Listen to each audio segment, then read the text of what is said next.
What's up, y'all? We are live here on the No Ceilings NBA Draft YouTube channel. I'm Stephen Gillaspie for those who don't know me. And today I just wanted to take some time to react to what we all just witnessed in the Florida versus Arizona game. I mean, my goodness. I'm going to just touch on a few things that stood out to me in here. Seriously, this is going to be a brief reaction show. This is not a podcast. I want to make that abundantly clear. How can we start anywhere else but then the record-setting performance that we just saw from Koa Peat? My goodness, just set a freshman debut record with Arizona University. Now, I want you to really think about that. We'll just take a brief second and think about the illustrious history of prospects that Arizona has had step into their program. And to think that Koa Peat just set the freshman debut record. I mean, my goodness, I have my stats right here. Let's just read this out loud together, shall we? Koa Peat had 30 points, 7 rebounds, 5 assists, 3 steals, and 1 block.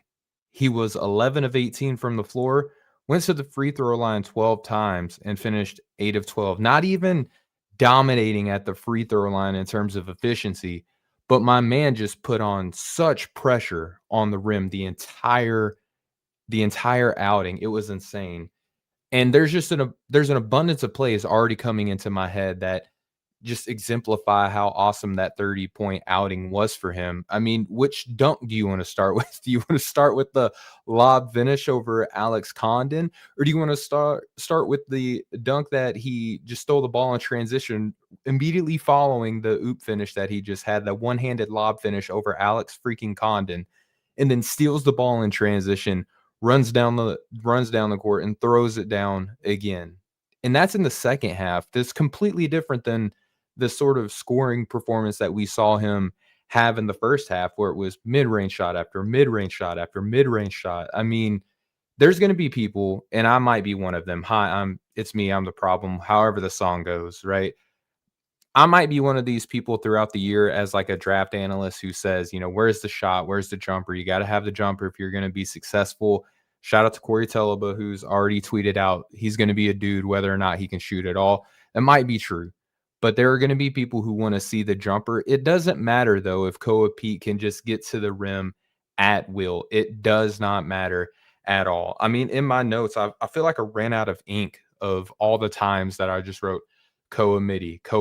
But what also stood out to me about Koa Peat, and obviously he's my number one thing that stood out to me in this game, was not only the bully ball stuff, and he's proof that bullying works. This is the guy who a lot of us coming into the year, myself included, we're like, okay, I know that he is strong. I get it. I mean, you're talking about the son of a football player. He's got a family of athletes, back and forth between football and basketball and stuff like that. He's got the athletic genes, and it shows just immediately when you turn the film on.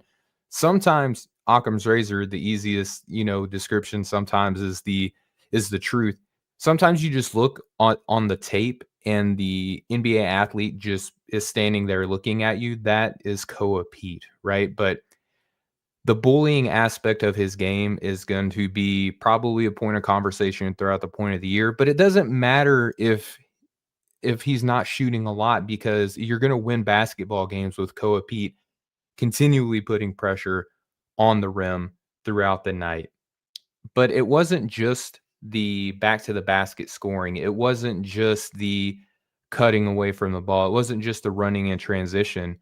Koa showed a lot of feel too. Now, this was something that we saw from him in his high school tape, that he is a very capable decision maker. And I felt good with him being like a stationary playmaker. I'm already kind of reevaluating him based on what I saw in the high school film to what I'm seeing already in exhibitions and now in his freaking debut against the defending national champion Florida Gators. We're going to talk about them in just a second. We've already seen him show that he can be a playmaker. He can be a post presence, like a strong post presence. He didn't really even, I'm looking at the box score, right? He didn't even attempt a 3-pointer. But why are you attempting threes whenever you can go against the Florida Gators and just go in and get automatic buckets? And I'm already seeing people rolling in the chat. I'm not going to spend a lot of time doing this, but Norin, you're always one to come in here and hang out. Appreciate you. Campion Black said Pizza Beast, and then D-Max says, is he one and done? I think that he probably doesn't even need to play another college basketball game, to be honest with you. I think if you walked away from after this, just this one game, Koa Peat is going to be a lottery pick. Easy. If this is the only game that we ever get to see, it's going to be phenomenal. But the defense was there too. How many times did we see Alex Condon try to back up Koa Peat tonight and maybe moved him a little bit? I mean, Koa's not a literal brick wall, but he made Alex Condon's life a living heck. I'll keep it like that. Alex Condon's life was a living heck tonight on both sides of the ball, dealing with Koa Peat.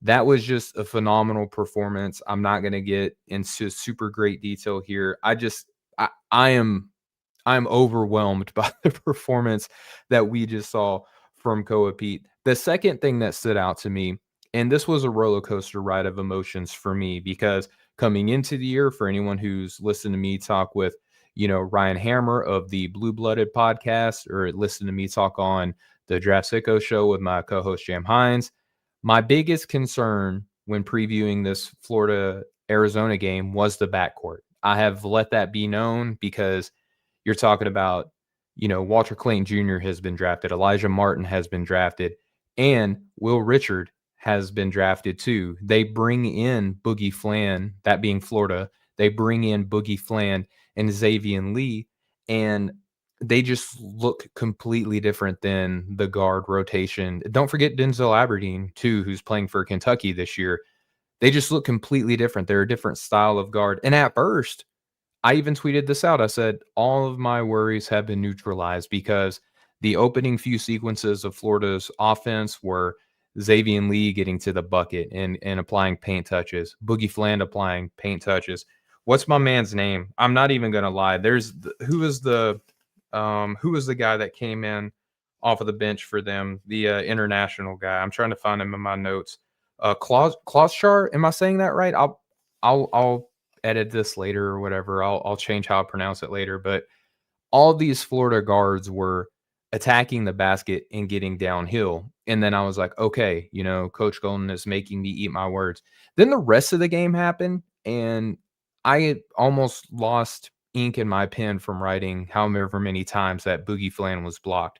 Xavier Lee put up a shot and missed. I mean, if we look, Boogie Flan for tonight had 9 points on 3 of 9 shooting, missed both of his 3-point shots, one of which was in the closing few minutes of the game. And Boogie Flan could have extended this game, could have helped win this game, missed a wide open 3-point shot, and he was only 3 of 5 from the free throw line.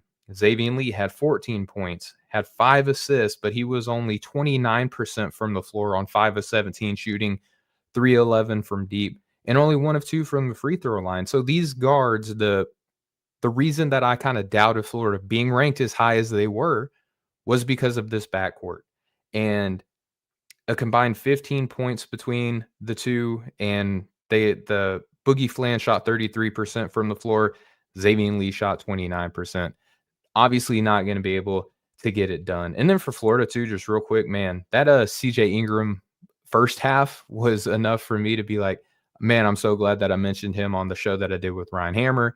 He was phenomenal in that opening sequence. And then in the second half, there's a reason why Florida is bringing my man off of the bench, but a name to monitor. He was very intriguing. And then I would say the third thing that really stood out to me before I just get out of here, I'm going to go and watch the BYU game here in just a minute. The third thing that stood out to me was just how Alex Condon looked tonight. I'll phrase it that way. I mean, he did have 11 points. He had 8 rebounds, 4 assists, 2 steals. That at face value sounds pretty good, but anyone who watched this game, there were a few highs, but it was mostly low. And I don't know how much of this do we assign credit to Koa Peat, which I'm probably going to assume that it's a fair amount. But Norin Rad in the chat said Burries looked off, but was still useful. I was a little bit disappointed, Norin, and I feel like you probably listened to the show where I thought Burries was going to be the X factor for Arizona in this game, just because I thought he could bully ball the guards, but it didn't work out that way, and he fouled out. But back to Alex Condon, 11, 8, 4, and 2 sounds good at face value, but my man had 6 turnovers. He was only 44% from the field and only 3 of 6 from the free throw line. You know what? I'm not going to let that be my third point. Let's talk about Thomas Houck in a losing effort, not on his part at all. Houck had 27 points, 4 rebounds, 2 steals, 1 block, 2 assists. He had a very good game that was only outshined by a guy who's going to probably be a lottery pick in this year's draft. Now, some of the concerns that I had with Houck playing the 3, that kind of bore fruit too. Like his rebounding obviously going down because he's playing further away from the basket. He was only 1 of 4 from deep tonight, which that's going to be kind of the pivotal thing, in my opinion, for him to be drafted as high as what some people have him. He obviously, though, is a warrior out on the floor. Like that's literally Koa Peat's name is like, strong warrior. But Thomas Houck was just the Energizer Bunny all game long for Florida. Florida was nowhere in this game without Thomas Houck. From the rest of the floor, he was 7 of 13. He was 12 of 14 from the free throw line. It was freaking phenomenal to see Thomas Houck play the way that he did. But those were my key takeaways. I'm going to hop off of here. Please like, share, subscribe, rate, and review, all that fun stuff. Stay tuned because we're going to have a lot more breakdowns and stuff like this happening. I know my boy Metcalf is already talking about doing a film study on this. So just hang tight, guys. We're going to do some more of these, but we love you all. We'll see y'all later on. Peace out.